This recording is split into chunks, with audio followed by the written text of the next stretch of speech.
Go ahead whenever you can. This is Daniel New, the father of Army Specialist Michael New. We're going to be talking here in a few minutes about the implications of wearing a foreign uniform or wearing a United Nations uniform, so don't go away. Stay tuned. This is Daniel New, the father of Army Specialist Michael New, who refused to wear the United Nations uniform. We hope you'll stay tuned for the Freedom Report coming up next. I love Mike Hanson Archives. You're ready to write. Keep watching the classic videos right here on Hanson Archives, Waco Archives, and the original station, Mike Hanson Archives. I just wanted to show you those videos, and these videos still have to be uploaded. That's what's taking so long. We have hired somebody to do it, and we do have the equipment to do it now. So, and believe it or not, this and that is just over here at one of our offices, and all the rest of it, we have at least 10 times this over at the museum. So we are busy doing it, and if you would like to participate in helping with that, we're going to throw an address up there. She's going to throw the address up there right now. So we would appreciate that, and to help the cost of that, we are offering my book at $25. We'll sign it and send it back to you. Give us a call at 830-672-3089, and we can take your credit card and put it on the credit card if you want to do it that way. If not, you can send us a letter at 901 St. Joseph Street in Gonzales, Texas, 78629. All right, be sure to go to our new channel, Waco Archives, with all the great interviews we've done over the last 27 years. Thanks a lot, and God bless. This is Steve Lane again, reporting for The Tie That Binds and the Freedom Report, and I have the distinct pleasure tonight. We're at the Silver Eagle Tap House for the Gulf War veterans. That's being put on. It's a fundraiser being put on by Captain Joyce Riley, telling the truth about Gulf War illness. And we ran into Daniel New, father of Michael New, who brought himself some fame by refusing to wear UN uniform, UN insignia on his uniform. It's a pleasure to meet you, Mr. New. Thank you very much. Tell us tonight why you came tonight, and then after that a little bit about what happened to Michael.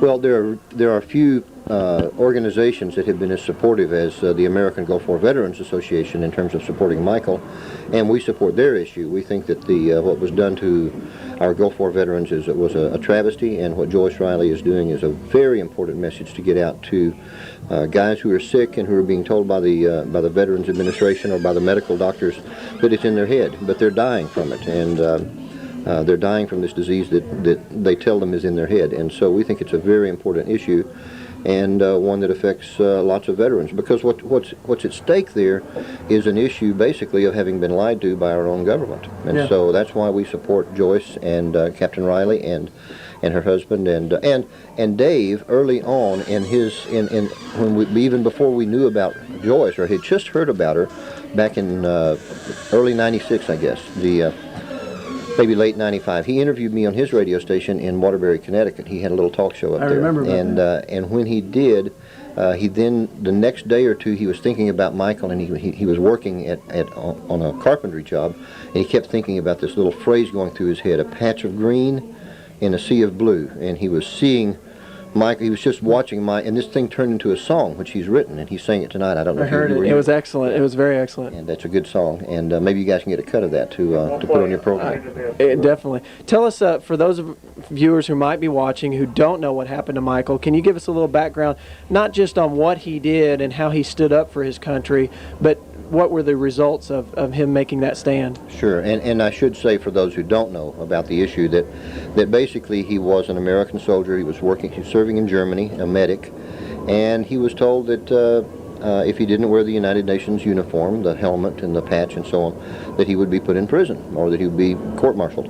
And he said, look, guys, I'm an American. I don't understand what the problem here is. He said, I took an oath to the United States of America. I did not take an oath to the United Nations. I will go anywhere in an American uniform under American officers. Even if I don't like the mission, that's not the issue. You can't put me under a general from Finland. It's against the Constitution. You can't force me to wear an unauthorized uniform. So they did court-martial him when he disobeyed the order. There's no question he disobeyed the order. The Army would not allow the evidence of why he disobeyed it to be presented to the jury, so of course they found him guilty. And as a result, we're appealing that. Now, we've asked the civilian courts to intervene. We've gone to federal district court, and they said, we won't look at it until the Army is through with him. We appealed that, we lost. We went to the Supreme Court, we lost there on the right to be heard in the civilian courts. We've now lost the court-martial, so that's 4 times. Now we're now waiting on the decision of the Army Court of Criminal Appeals, which was held on May 28th this year in Washington, at Falls Church, Virginia. We expect them to rule against us, but we don't understand why it takes over 3 months to decide no. I mean, they could have done this in 30 minutes, over coffee and just gotten it over with. They didn't even record. They didn't record orally. They didn't have a stenographer to record that hearing. And so these judges can't look back later and say, what did we say? What was the argument? It's just all memory. So clearly they didn't take it serious, and they're not going to do anything but turn us down. But they're stalling for time. Now, I haven't had the opportunity to meet Michael. I've read a couple of mainstream news clips. Tell me, my understanding of it is before all this happened, I mean, we're not talking about a person that has disrespect for authority, are we? We're talking about a person who has always just towed the line and been just straight and narrow. And I'm not going to say I'm not going to call this out of the ordinary for him, but you would definitely say that, he is not a person that shucks authority. Is that correct? Absolutely not. Absolutely.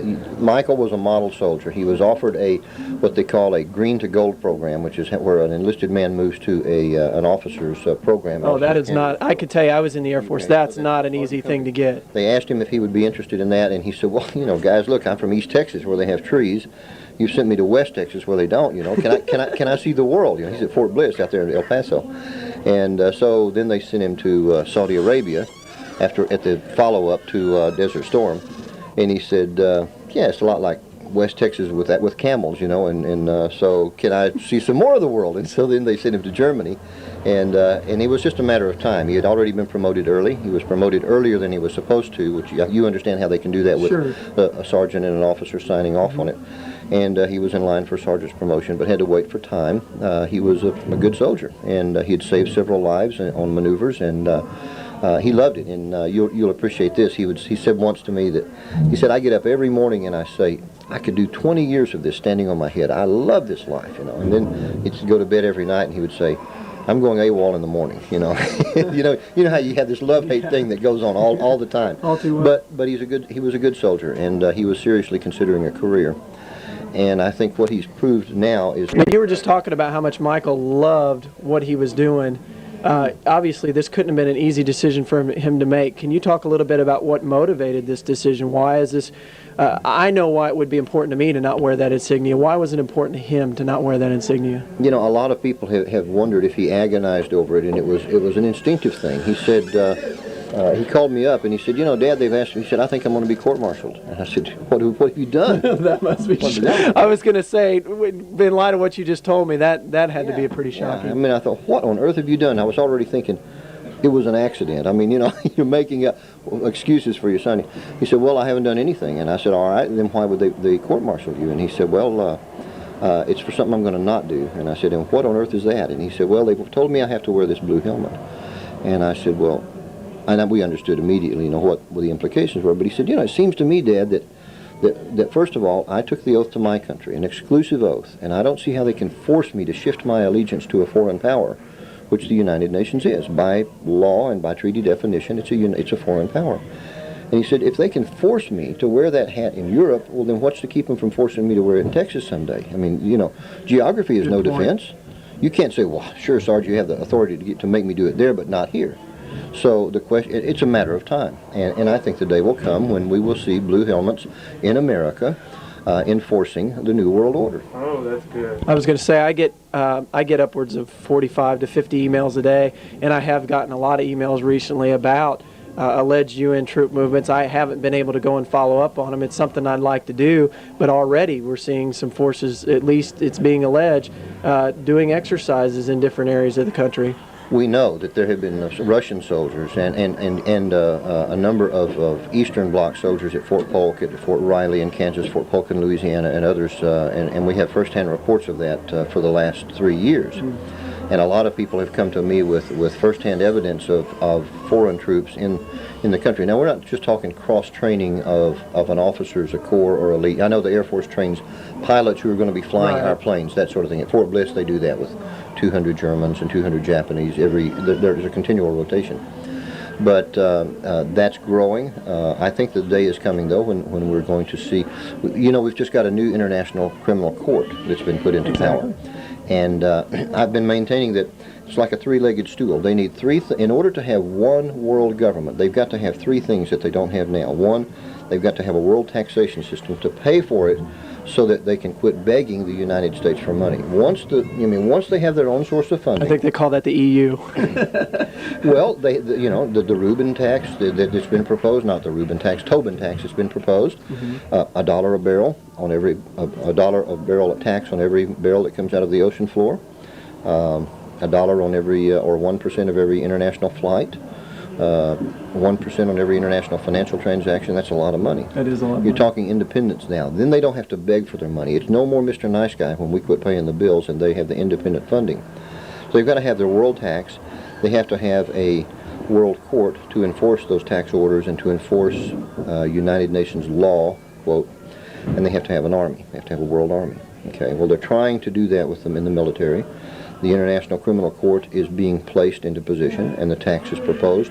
The things are there. I've got a United Nations publication on my desk in my office, put out by UNESCO, in which a guy by the name of Visas, who is from Spain, says that one of the proposals that UNESCO is making is that all military bases will be turned over to the United Nations. Well, when you see that Al Gore has signed away all of our not all, but many of our national parks, through treaty agreements, so that even though we get to pay the taxes and we get to pick up the garbage and pave the roads, they get to make the decisions where people go, what animals are introduced. The large policy decisions are made by the United Nations at Smoky Mountain National Park, at the Grand Canyon, etc. Including where the Liberty Bell is housed also. Exactly. World Heritage Site.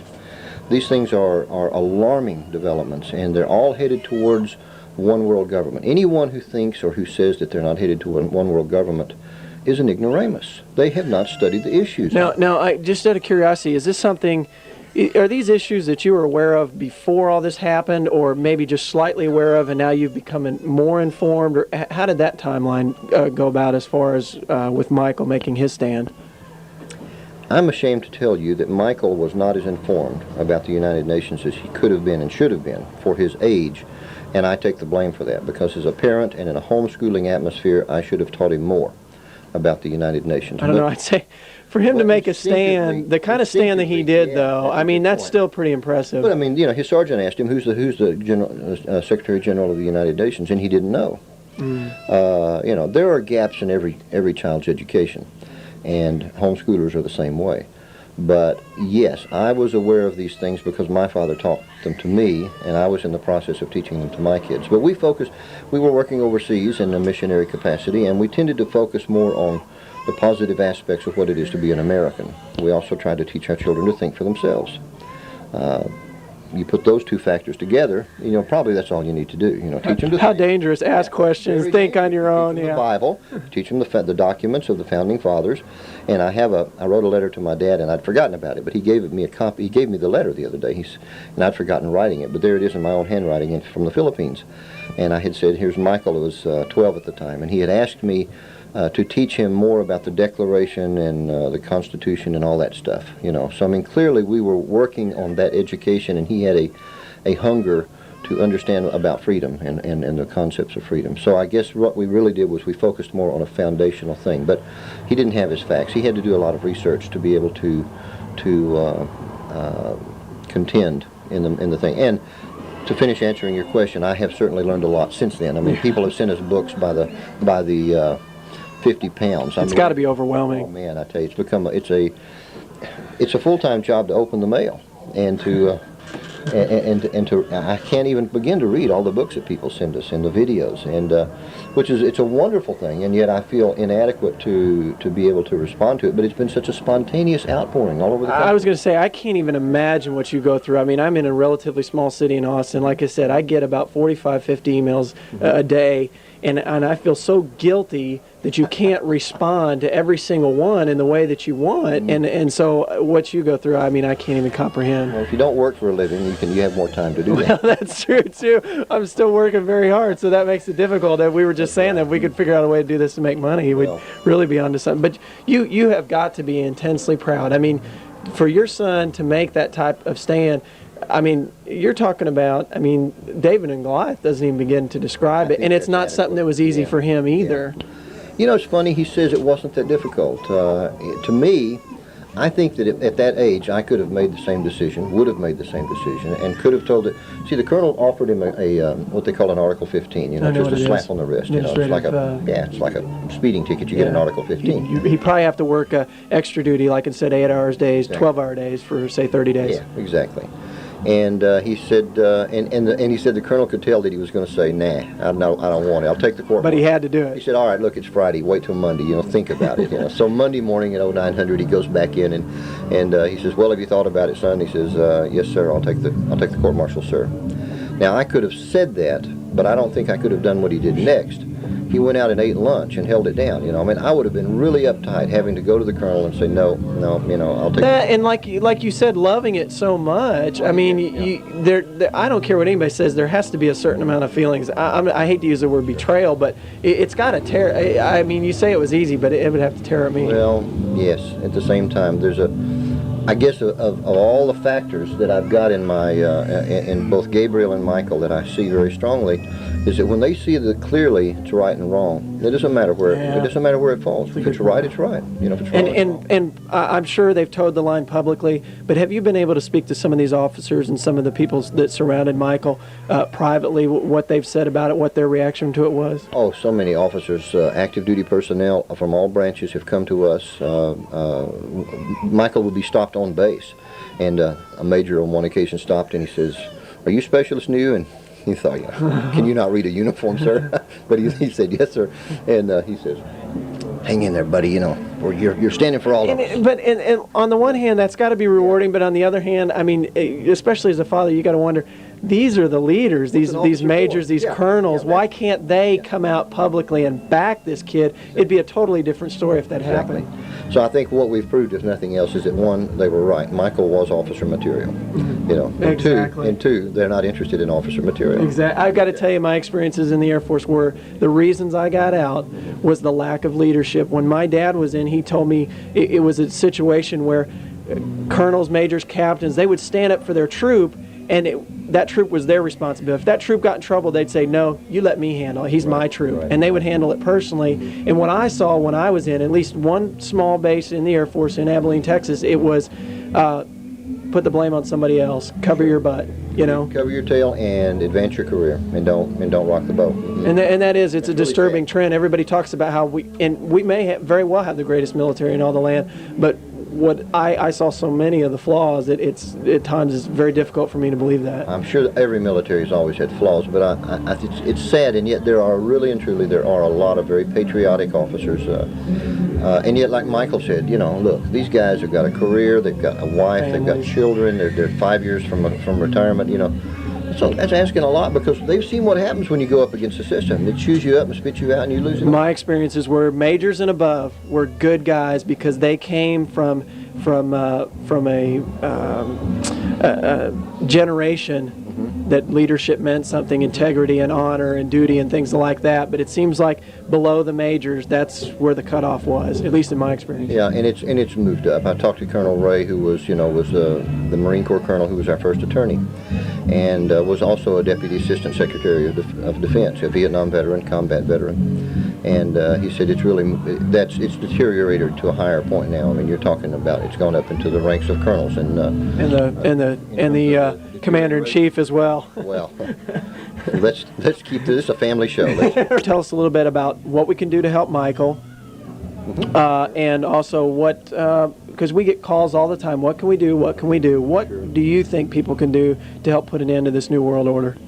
Well, obviously, people have got to wake up to the threat. I mean, that's the beginning of any fight, is to wake up to the threat. And I think one of the finest tools that we've got is the video about Michael. I've heard so many people say that really opened my eyes. A guy tonight here said, man, until I heard about, I'd never thought about it. When I heard about Michael's situation, it all clicked immediately. He said, I instinctively understood. He was right. We've got to tell active duty personnel what they're being asked to do and help them to learn to say no to the New World Order.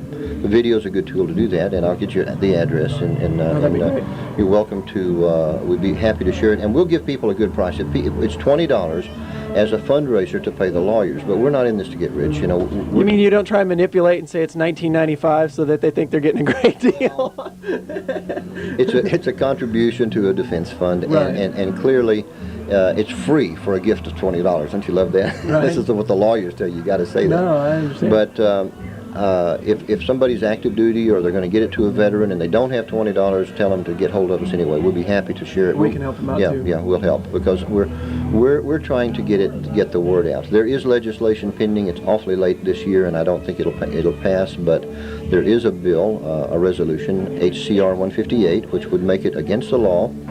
Well, it just says that Congress believes that it's against the law to force Americans to wear a foreign uniform, including the United Nations uniform specifically, and only has 10 sponsors. It's amazing, you know. And a couple of them are Democrats, and 3 or 4 are Democrats, and so it's a bipartisan bill introduced by Helen Chenoweth from Idaho, and we've got a couple of Texans on there, but it's... I would suspect Ron Paul's sponsored that as well. Ron Paul was one of the original co-sponsors, as well as Ralph Hall, a Democrat out of... Probably Bob Barr, too. Bob Barr's not on that list yet, but needs to be. You know, he definitely needs to be. His letter was the first letter to the Pentagon asking, what's the deal? Bob Barr's was? Mm-hmm. And they never heard of Michael New in the Pentagon, of course. And so he said, what's the deal? You know, this was, I mean, almost immediately. And it happened so spontaneously. I sent a friend an email, actually on a little bulletin board, and said, I got this problem, and, you know, what am I going to do? My son's about to be court-martialed for serving. Man, I came back to my email about 2 days later, and I have 300 messages, you know. And it just, boom, he put it on the internet instead of responding privately. Sure. And congressmen were getting bombarded without us mounting any kind of a campaign. There was a spontaneous response all over the country. And most adults know this story. I'm not talking teenagers, but most adults know this story. They don't get it from their mainstream newspapers, radio, and television. You know, they get it from from digging. They listen to alternative or to smaller shows like this one. They listen to shortwave, or they look for it. They dig on the internet. You know, they can get it. And then people send faxes, word of mouth.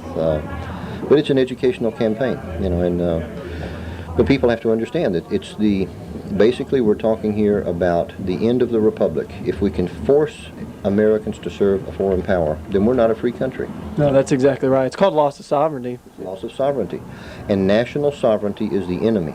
And if you love your country, then the United Nations is your enemy, whether you like it or not, because they have declared war on everybody who loves That's right. it. They don't recognize boundary. Their boundary is itself the world. The globe. That's their turf.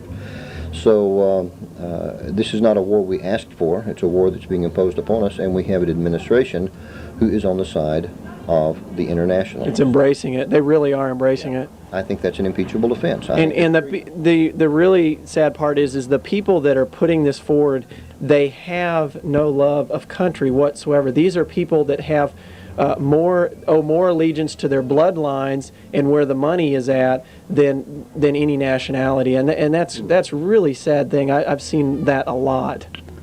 Yeah, and in many cases it's even more scary. Their commitment is to humanity or to the planet or to some of these, or to some Marxist concept of it takes a village to raise a child. I mean, you know, that's eloquent Marxist dialectic stuff. I mean, and you see too, it was illustrated very well in a book recently published by Tony Brown, where it talks about many of these people feel like they are a chosen few meant to lead the masses. I mean, yes.